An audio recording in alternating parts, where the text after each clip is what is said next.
Stock మార్కెట్లో invest చేసి మీ డబ్బులు డబుల్ చేసుకోవాలనుకుంటున్నారా? విజయవాడలో జరిగే సుందరరామిరెడ్డి గారి లైవ్ సెమినార్ కి అటెండ్ అవ్వండి. నమస్తే కళ్యాణ్ గారు. నమస్తే జయ గారు. భువనగిరి నుంచి మనకు ఒక మెయిల్ వచ్చిందండి. సౌమ్య అని మనకు మెయిల్ చేశారు. ఒకసారి కాల్ చేయమంటారు? తప్పకుండా మేడం, తప్పకుండా. యావరేజ్గా ఎన్ని మెయిల్స్ వస్తున్నాయండి? యావరేజ్గా పర్ డే మనకు వచ్చి 30-40 పైన వస్తున్నాయి. ఫిల్టర్ చేస్తున్నాం మనం టీం అంతా కూర్చొని. హలో నమస్తే అండి, నేను జయాని అందమైన జీవితం ప్రోగ్రామ్ నుంచి కాల్ చేస్తున్నాను. నమస్తే అండి, మీ మెయిల్ చూసాము. నేను డాక్టర్ గారికి చెప్పాను, నాతో పాటు డాక్టర్ కళ్యాణ్ చక్రవర్తి గారు కూడా ఉన్నారు. సౌమ్య గారు నమస్తే సార్. నమస్తే అమ్మా. ఎక్కడమ్మా? భువనగిరా? భువనగిరి నుంచి మాట్లాడుతున్నాను సార్. ఏం చేస్తుంటారు మీరు? ఏం చేస్తుంటారు? నేను హౌస్ వైఫ్ నండి. అమ్మా, మా హస్బెండ్ జాబ్ చేస్తారు, ప్రైవేట్ జాబ్ చేస్తారు. అంటే మీరు ఇక్కడ వాళ్ళేనా? Proper east Godavari sir. East Godavari, అదే అదే మీకు తెలుస్తుంది. మ్యారేజ్ అయిన తర్వాత భువనగిరిలో సెటిల్ అయ్యాము. చెప్పండి అమ్మా, సమస్య ఏంటి? పిల్లలు ఎంతమంది? ఒక్క బాబు సార్.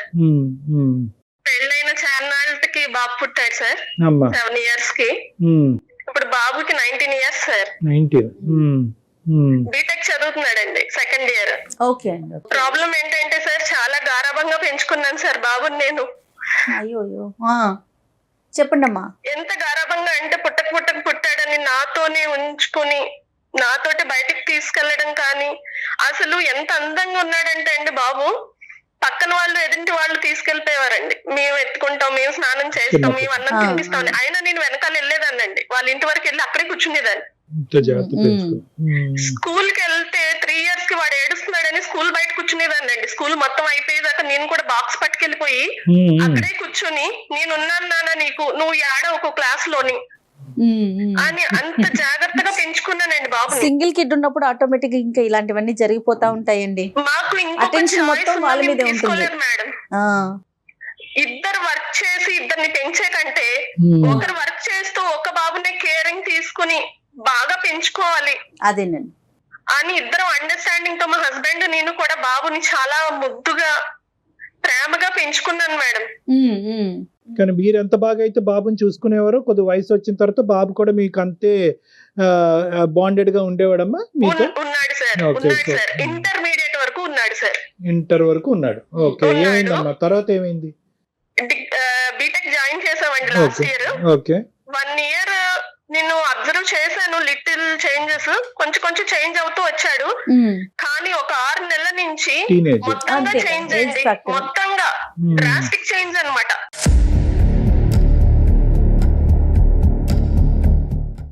బాబుని నేను మార్నింగ్ వాకింగ్ వెళ్తుంటే నాతో పాటు డైలీ వచ్చేవాడు. తను కూర్చొని బుక్ తీసి చదువుకోవడము, తన ఆటలేవో ఆడుకునేవాడు. నేను ఒక 5 రౌండ్లు తిరిగేసి మళ్ళీ వెళ్ళిపోయేవాళ్ళం సార్. మా అపార్ట్మెంట్ పక్కనే పార్క్ ఉంటే అక్కడికి వెళ్ళేవాళ్ళం. రీసెంట్ గా ఒకసారి ఒక అమ్మాయి వచ్చిందండి పల్లికిలించుకుంటూని. తను ఎవరో తెలియదు, కూర్చుని మాట్లాడుకున్నారు. నేను అబ్జర్వ్ చేస్తున్నాను, రౌండ్స్ తిరుగుతుని అబ్జర్వ్ చేస్తుంది. అమ్మ అన్న ఇది లేదండి పిల్లాడికి.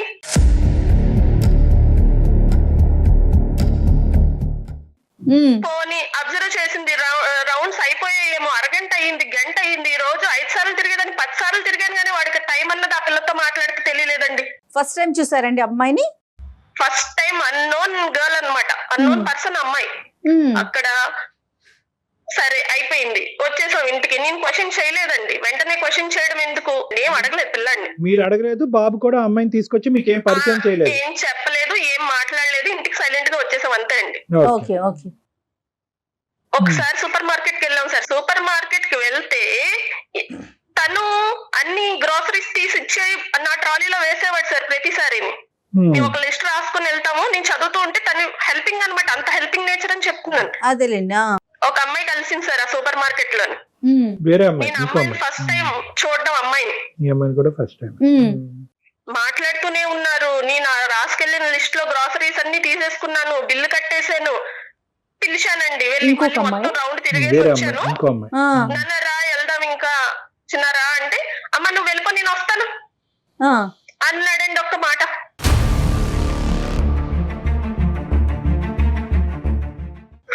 ఎంత బాధగా ఉంటది సార్ ఆ మాట.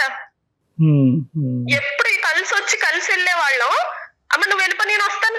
కాదమ్మా సౌమ్య గారు, మీరు ఎవరినైనా ఈ అమ్మాయి అని మామూలు సహజంగా అడుగుతాం కదా.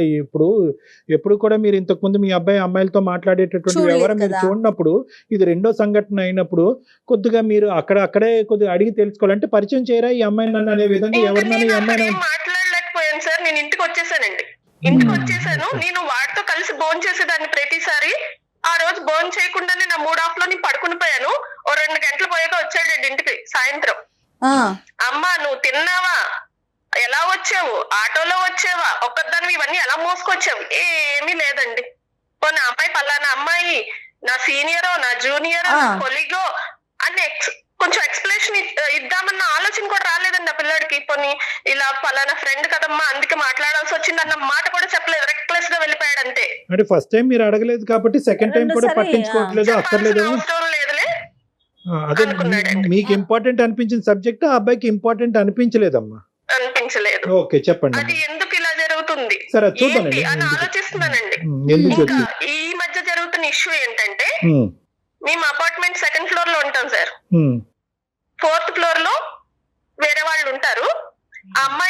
ఒక అమ్మాయి ఉంటదండి ఆ ఫ్లోర్ లోని. నాతో మామూలుగా ఫస్ట్ లో 2-3 సార్లు మాట్లాడడానికి ట్రై చేసింది. నాకు కొంచెం అమ్మాయి వేరేగా అని అర్థమైంది. కొంచెం అవాయిడ్ చేయడాచిన, ఎక్కువగా క్లోజ్ గా ఉండకు అని ముందు ఎప్పుడో చెప్పాను సార్.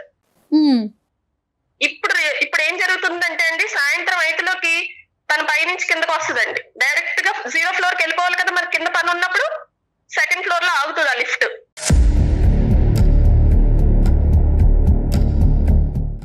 వెంటనే కాలింగ్ బెల్ కొట్టినట్టు డోర్ తీసేస్తాడు. తీసేసి ఆ లిఫ్ట్ దగ్గరికి వెళ్ళి గంటలు మాటలు ఈ ఫోన్లు వచ్చినాయండి.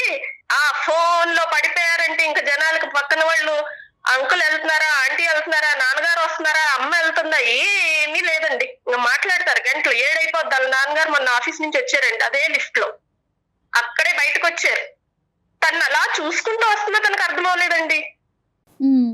ఆయన అడిగే ప్రయత్నం చేశారమ్మా? అడిగారు ఆయన? సీరియస్ గా ఇంట్లోకి వచ్చి నన్ను తిట్టారండి. నీ పెంపకం వల్ల అలా నాశనం అయిపోయాడు, నీ గారాపం వల్లే ఇలా తయారయ్యాడని నన్ను తిట్టారండి ఎదురు.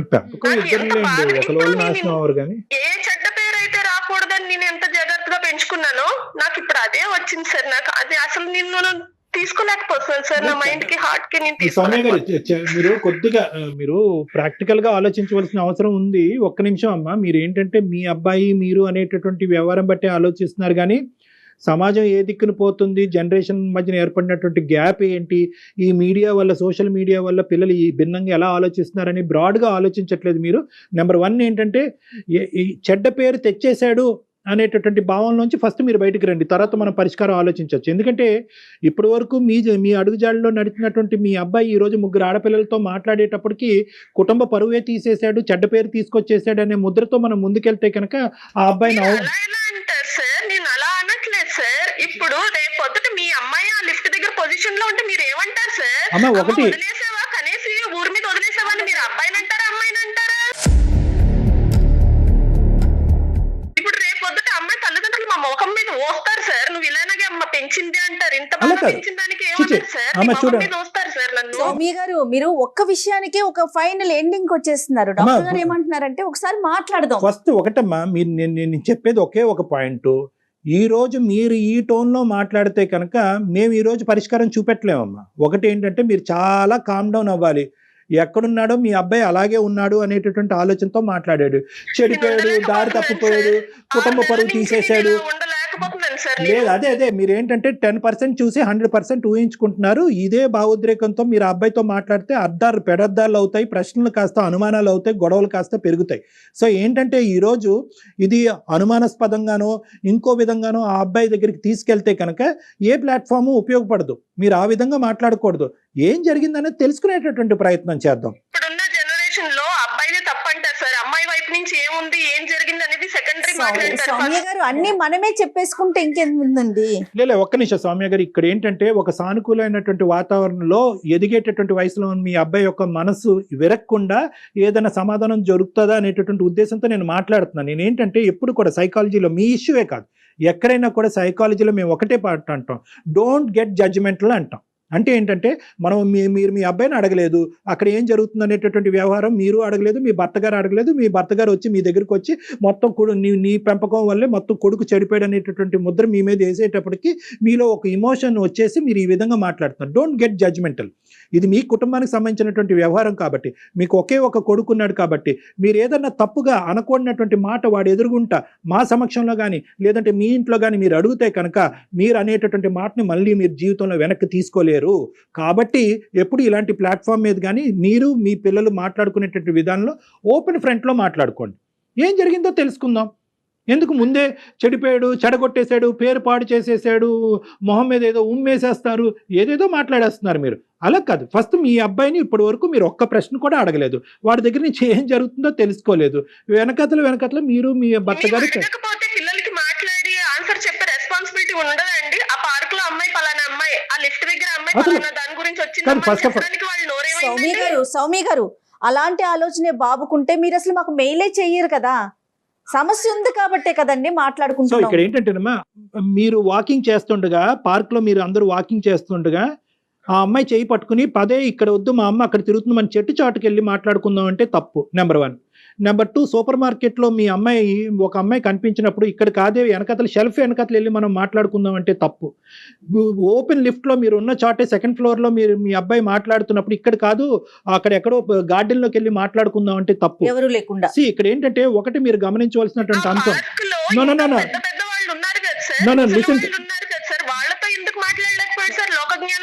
సౌమ్య గారు ఒక్క నిమిషం. మీ అబ్బాయి ఏది చేసినా కూడా నా తల్లి అనేటటువంటి ధైర్యంతో బహిరంగంగా చేస్తున్నాడు, ఎక్కడ కూడా సీక్రెట్ గా చేయటం అనేటటువంటి ఆ ఇష్యూని మీరు ఒకసారి గమనంలోకి తీసుకోండి. కాదు సార్, ఇప్పుడు ఒక ఇన్సిడెంట్ ఏదన్నా జరిగింది, జరగకూడదు ఏదో జరిగింది, పలానా అపార్ట్మెంట్ వాళ్ళు సెకండ్ ఫ్లోర్ వాళ్ళు ఏం చెప్తారు సార్? ఆ అబ్బాయి ఎంతసేపు అమ్మాయితో అక్కడ గంటలు రోజు మాట్లాడేవాడని చెప్తారా అండి? నీ ఇన్సైడ్ చూస్తారా సార్? అబ్బాయి పాజిటివ్ చూస్తారా సార్? అదే మనం ఏం చేద్దాం అంటే అమ్మా ఆ అబ్బాయితో ఒకసారి మాట్లాడదాం. మాట్లాడొచ్చండి బాబుతో? నేను మాట్లాడతాను మేడం, నేను కలుపుతాను మేడం. కానీ అతనితో మాట్లాడేటప్పుడు మీరు కొంచెం కామ్ గా ఉండండి, ఎందుకంటే అతని భావం ఏంటో మనకు తెలియాలి కదా. అలాగే మేడం. ఆవిడ పాయింట్ కరెక్టే, కానీ అప్రోచ్ అనేటటువంటిది చాలా ఇంపార్టెంట్, చాలా డెలికేట్ ఇష్యూ. నువ్వేంటమ్మా నువ్వు నాకు చెప్పేది? ఆడపిల్లతో మాట్లాడితే తప్పేంటమ్మా? ఇప్పుడు వరకు ముగ్గురితోనే మాట్లాడాను అనుకుంటున్నావా? కాదు, నేను 10 మందితో మాట్లాడానంటే ఆవిడ బతుకుండగలదా? చెప్తున్నాను. ఆవిడ ఏంటంటే జనరేషన్ పరంగా మారాలి. ఇప్పుడు ఆవిడ కాలాన్ని బట్టి ఇప్పుడు చూసింది తక్కువ, ఆవిడ ఊహించుకుంటుంది ఎక్కువ. సో ఆ ఊహకి యూజువల్ గా ఆ ఊహలోంచి అనుమానాలు వస్తాయి. ఆ ఊహ పీక్ కి వెళ్ళిపోతుంది, ఏదో జరిగితే ఏమవుతుంది అని ఆలోచిస్తున్నారు. యూజువల్ గా ఎలా ఉంటుందంటే జయ గారు, కానీ ఒక తల్లిగా ఆవేదన ఉంటుంది కదండి. ఎక్కడున్నానన్నా? ఇలా ఫ్రెండ్ తో బయటకు వచ్చినామా. ఎవరమ్మా ఫ్రెండ్? క్లాస్మేట్ అమ్మాయి అనుకుంటానే ఉన్నానరా, ఇంకా బయటకు వెళ్ళడం ఒకటే తక్కువ అని బయటకు కూడా వెళ్ళారనమాట. ఏమైందమ్మా? ఏదో బుక్స్ కావాలంటే స్టోర్కి వచ్చాము. ఇక చెప్పేవా నాన్న నాకు నేను పలానా అమ్మాయితో వెళ్తున్నానని? లేదు. ఎందుకు? ఇప్పుడు నువ్వు ఎక్కడున్నావు చెప్పు. స్టోర్ అంటే ఏ స్టోర్, ఏ ఏరియా? బుక్ స్టోర్ అమ్మా. ఇప్పుడు ఏమైంది? ఇప్పుడు ఏం చెప్పాలి? ఇప్పుడు అని చెప్పాలా నీకు? నేను నీతో మాట్లాడాలిరా, ఇప్పుడు నేను మాట్లాడాలి. నువ్వు పక్కకు రా, అమ్మాయిని వదిలిపెట్టి పక్కకు రా కాసేపు.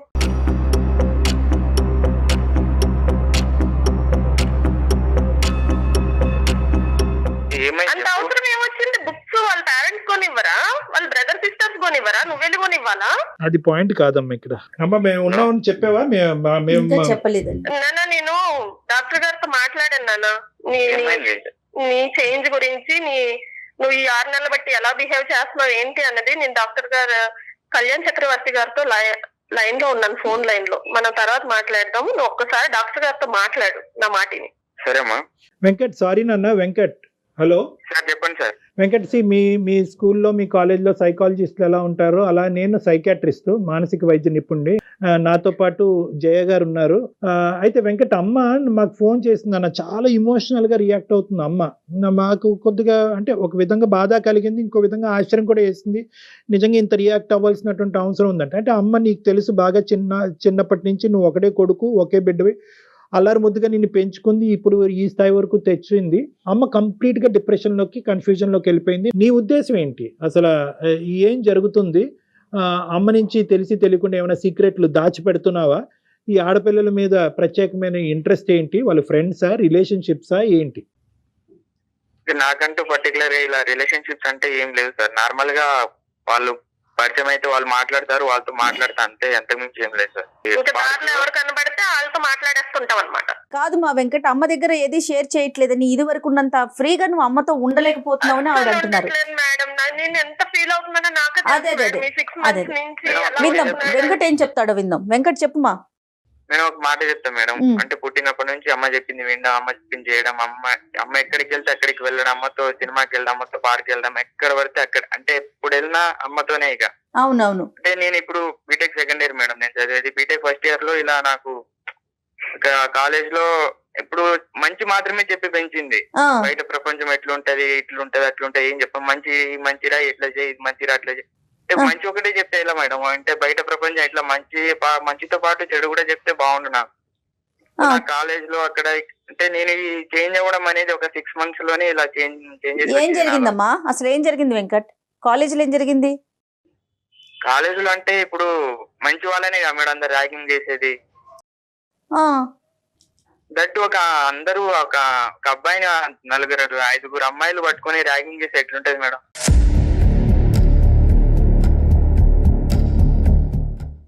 అలాంటి సిచ్యువేషన్ ట్యాంక్ బండ్ దగ్గర కూర్చొని చచ్చిపోవాలనిపించింది మేడం. అప్పుడు నేను అనుకున్నా నాలో ఒక చేంజెస్ రావాలి అని. సో నాలో చేంజెస్ రావాలి, నా ఇంత జరిగింది ఏ రోజన్నా నాకు చెప్పాడేమో అడగండి మేడం. అసలు చెప్పావా వెంకట్? అడగండి మేడం. వెంకట్ నీలో అంత బాధ ఉంది, ఎందుకు అమ్మ చెప్పొచ్చు కదా, అమ్మతో షేర్ చేసుకోవచ్చు కదా మీరు.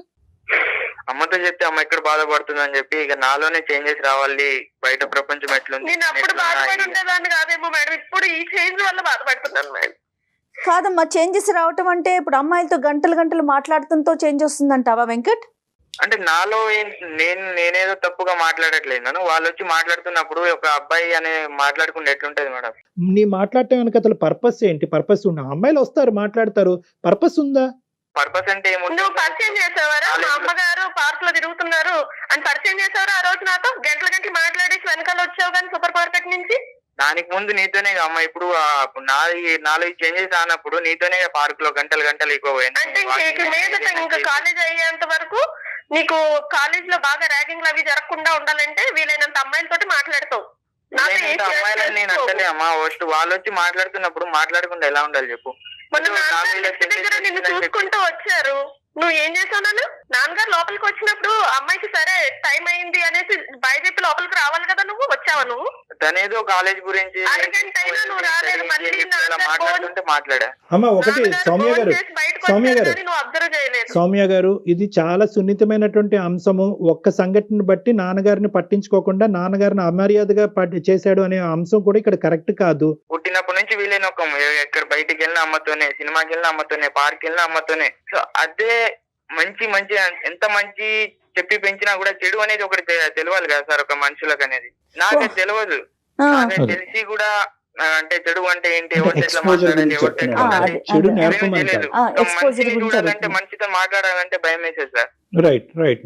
అలా నేను బీటెక్ వరకు నా ఇంటర్ వరకు నేను ఎలా బతికానో కూడా నాకు తెలియదు సార్. ఏదో అమ్మ చెప్పింది చేసిన, అమ్మ ఈ పని చెప్పింది చేసిన, అమ్మ ఆ పని చెప్పింది చేసిన, నాన్న ఆ పని చెప్పాడు చేసిన, ఇవే.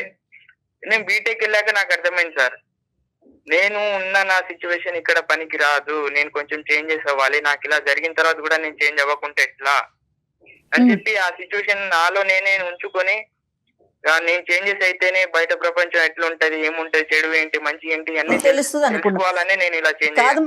ఏం చేంజెస్ అండి? Dress changes, phone changes, TV channels changes. ఆ కాల్ లిస్ట్ చూస్తే మీరు భయపడిపోతారు సార్. కాల్ లిస్ట్ గానీ లేకపోతే ఆ వీడియో లిస్ట్ చూడాలి మీరు, యూట్యూబ్ లో వీడియో లిస్ట్. ఆన్లైన్ క్లాసెస్ అనేసి ఫోన్ ఇచ్చాము సార్. ఆన్లైన్ క్లాసెస్ చూస్తాడని ఫోన్ ఇస్తే ఆన్లైన్ క్లాసెస్ అయిపోయాక వాడు ఏం చూస్తున్నాడు అడగండి. అమ్మ ఇప్పుడు ఆ అబ్బాయి, ఒక్క నిమిషం సౌమ్య గారు, నేను ఒక మాట చెప్తాను వింటారా? ఒక 2 నిమిషాలు మీకు ఆ ఓపిక ఉందా? చెప్పండి sir. Right, thank you very much.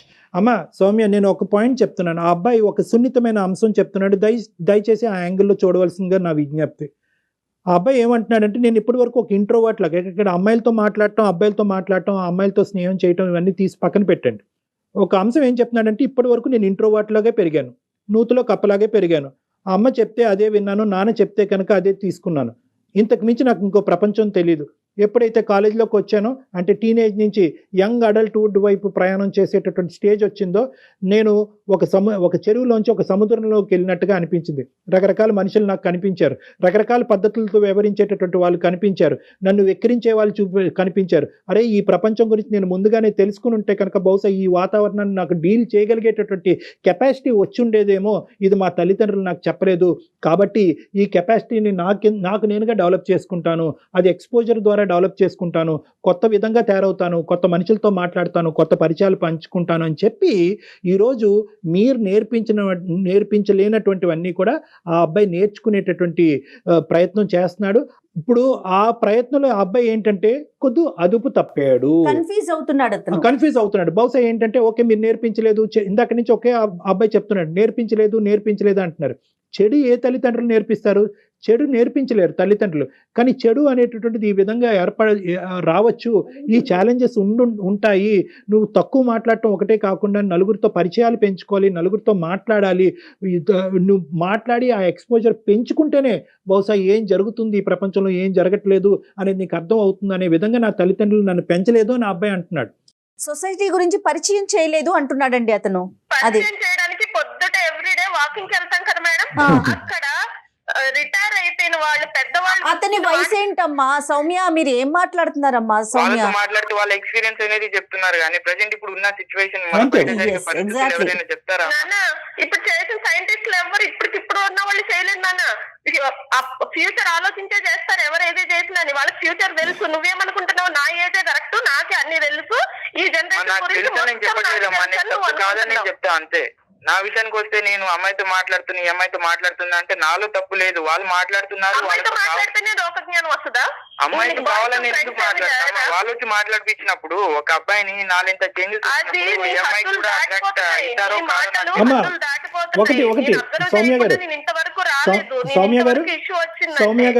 Soumya గారు ఏ మాట్లాడితే తప్ప కాదా అన్నది ఫస్ట్ మనం ఆలోచించుకోవాలి.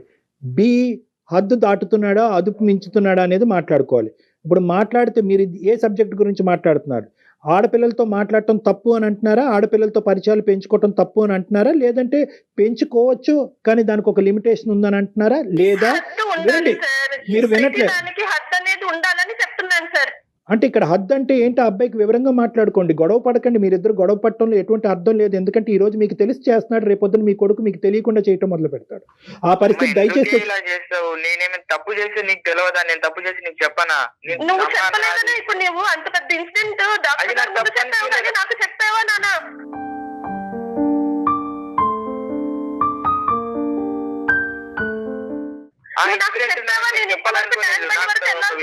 ఒకటి సౌమ్య గారు మీరు ఇలా రియాక్ట్ అవుతే అమ్మ మీలాంటి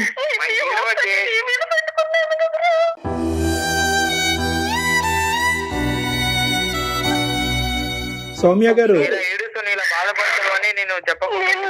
నాన్నగారితో మాట్లాడాలి కదా, నా సిచ్యువేషన్ ఇలా ఉంది నాన్న కాలేజ్ లో అని చెప్తే పిల్లలు ఎక్కడ షేర్ చేస్తున్నారండి? ఇక్కడ అమ్మాయి అబ్బాయి అనేటటువంటి సబ్జెక్ట్ కాదు. ఆవిడకి నొప్పించేటటువంటి అంశం ఏంటంటే నాకు పరిచయం చేయకుండా, నాకు తెలియకుండా ఆవిడ కళ్ళెదురుగుంటే కనిపిస్తుంది. ఆ అబ్బాయి ఏమనుకుంటున్నాడు? అమ్మ కళ్ళెదురుగుంటే కనిపిస్తుంది కాబట్టి నేను సీక్రెట్ గా ఏ వ్యవహారం చేయట్లేదని ఆ అబ్బాయి అనుకుంటున్నాడు. ఈవిడేమనుకుంటుంది?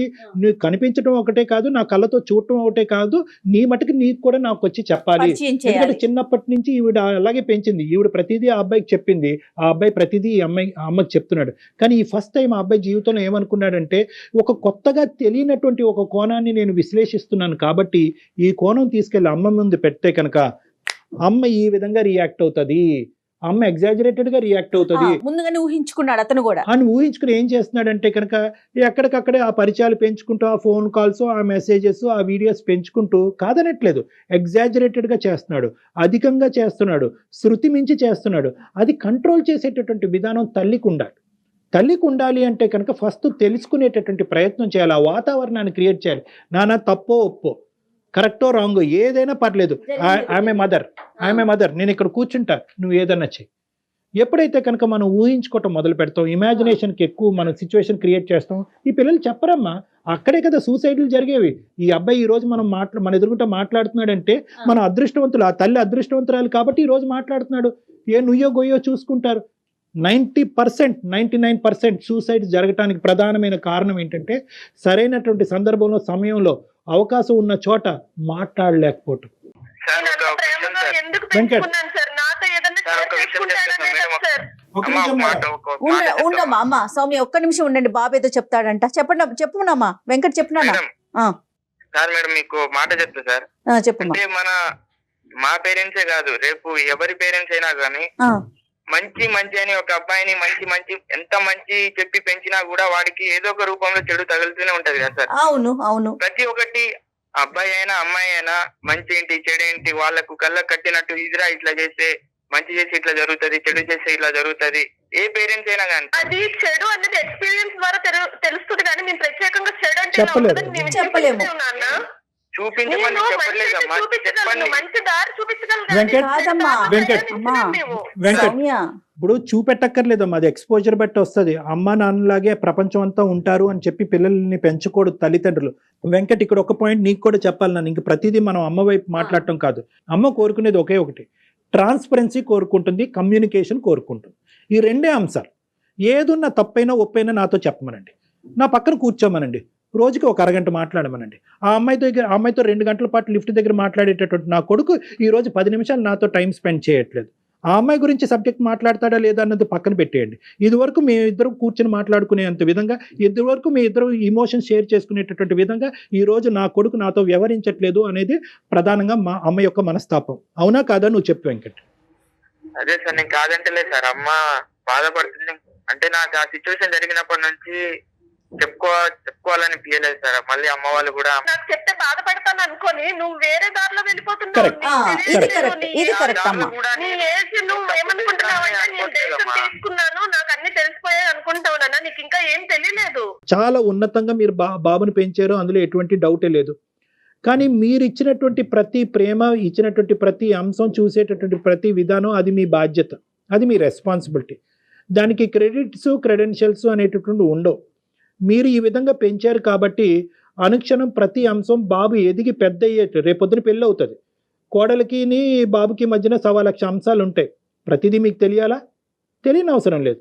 సో కొన్ని అంశాలు మీరు తెలుసుకోవడానికి ఒక అవకాశం ఉంటుంది, కొన్ని అంశాలు అవకాశం ఉండదు. సో ఇది ఫస్ట్ మీరు పెరిగేటటువంటి మీ అబ్బాయిలో చూడవలసినటువంటి ముఖ్యమైనటువంటి ఆస్పెక్టు, అది స్వీకరించవలసినటువంటి ప్రధానమైనటువంటి అంశం. వాళ్ళకంటూ ఒక ప్రపంచం క్రియేట్ అవుతుంది.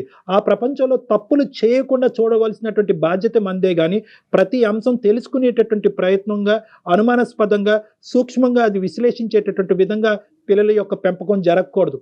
అక్కడే అవమానాలు, అపార్థాలు, ఆత్మహత్యలు, అఘాయిత్యాలు జరుగుతున్నాయి. అమ్మ చాలా డిప్రెస్డ్గా అయిపోవటానికి ఒక కారణం నువ్వు కూడా వెంకట్. అమ్మ డిప్రెస్ అవ్వకూడదు అని చెప్పి నువ్వు ఒక కథ నడిపిస్తున్నావు, కానీ నీకు తెలియకుండానే అమ్మ డిప్రెషన్లోకి వెళ్ళిపోతుంది, ఒక భావోద్రేకంలోకి వెళ్ళిపోతుంది. ఆవిడికి మింగుడు పట్టలేదు. ఆఖరికి స్ట్రైట్ ఫార్వర్డ్గా సింపుల్గా అడగవలసినటువంటి ప్రశ్నను కూడా ఈరోజు మమ్మల్ని వేదికగా వాడుకుని మిమ్మల్ని అడిగేటటువంటి ప్రయత్నం చేస్తున్నాం. థ్యాంక్ఫుల్లీ మనం ఇక్కడ సొల్యూషన్ అయితే ఖచ్చితంగా ఐడెంటిఫై చేసాం. ఇక్కడ నేను నీకు చెప్పేది ఏంటంటే వెంకట్, నువ్వేం తప్పు చేయలేదు. ప్రతి జీవితంలో ప్రతి అంశానికి పర్పస్ ఉంటుందన్న. ఒక ఆడపిల్లతో మాట్లాడినా, ఒక మొబైల్ యూజ్ చేసినా, ఒక పుస్తకం చదివినా, ఒక క్వాలిఫికేషన్ సంపాదించినా, ప్రతిదానికి ఒక పర్పస్ ఉంటుంది. కేవలం నన్ను ఇలా అవమానించారు, ఇన్సల్ట్ చేశారు కాబట్టి నాలో ఒక కొత్త వ్యక్తిత్వాన్ని చూపెడతాను, ఎవరైతే నన్ను ఇలా అవమానించారో వాళ్ళందరికీ బుద్ధి చెప్తాననేటటువంటి విధంగా కేవలం ఒక 6 నెలల్లోనే నీ వ్యక్తిత్వాన్ని విపరీతమైన స్పీడ్తో మార్చేటటువంటి ప్రయత్నంలో నువ్వు పప్పులో కాలేసేటటువంటి దానికి అవకాశం ఉంటుంది. నీ మనసులో చెడు లేకపోవచ్చు, నీది ఉన్నతమైనటువంటి మనసు ఉండొచ్చు. రేపొద్దున ఆడపిల్ల తండ్రి రావచ్చు, వాళ్ళ అన్నయ్య రావచ్చు, వాళ్ళ మామయ్య రావచ్చు. ఏరా మా అమ్మాయితో ఇంత టైం ఎందుకు స్పెండ్ చేస్తున్నావు అని చెప్పి మీ అపార్ట్మెంట్లో నీ పరువే కాకుండా మీ తల్లి అమ్మ నాన్న పరువు కూడా తీయచ్చు. అప్పుడు ఏమని చెప్తాం? సో కాబట్టి ఏంటంటే మార్పు అనేటటువంటిది ఎంత ఇంపార్టెంటో ఆ మార్పు వైపు వేసేటటువంటి అడుగు కూడా చాలా జాగ్రత్తగా వేయవలసినటువంటి అవసరం ఉంది. లాస్ట్ అండ్ ఫైనల్ నేను చెప్పేది ఏంటంటే మీరిద్దరూ ఒకే తట్టు మీదకి వచ్చి కమ్యూనికేషన్ పెంచండి, మాట్లాడుకునేటటువంటి అవకాశాలు పెంచుకోండి. యావరేజ్గా ప్రతిరోజు ఒక 1/2 అవర్ 1 అవర్ పాటు కుటుంబం అంతా మాట్లాడుకోండి. మనసులో ఏ భావం ఉన్నా కూడా ఆలోచన లేకుండా ఫ్రీగా మాట్లాడుకోండి. అనుమానం వద్దు, ప్రశ్నలు వద్దు, ఒకరినొకరు ఇబ్బంది పెట్టుకోవద్దు. ఎప్పుడు కూడా మీరు అందరూ ఒకే టీం లాగా వర్క్ చేసుకుని ఇంతకు ముందు ఎలా ఉన్నారో అదే విధంగా ముందుకెళ్ళండి. ఎటువంటి ప్రాబ్లమ్స్ ఉండవు. చక్కటి తల్లి, చక్కటి కొడుకు, నేను చూసినటువంటి చాలా కేసెస్లో చాలా చక్కటి కుటుంబం. సో మీరందరూ హ్యాపీగా ఉండాలని నేను ఏం చెప్తున్నానంటే increase your transparency, increase your communication. Okay అమ్మా సౌమ్య గారు. Thank you so much madam. Right. Solution చెప్పారు. ఇప్పుడు కాన్వర్సేషన్ లో నాకు అర్థమైందంటే మా అబ్బాయి చాలా స్పీడ్ పెంచేశాడు. మీరేమో డెడ్ స్లోగా ఉన్నారు. నేను ఇంకా అక్కడే ఉండిపోయాను. డెడ్ స్లోగా. అదే ఇందాక రాకెట్ పడవ అన్నాను కదా, అలా ఉన్నారు. డాక్టర్ గారు మంచి ఉదాహరణ చెప్పారు. రైట్ అమ్మా సౌమ్య గారు. Thank you so much madam. Thank you sir. Thank you. 1కి 2 సార్లు డాక్టర్ గారు ఏం చెప్పారో వినండి. రైట్ సౌమ్య గారు.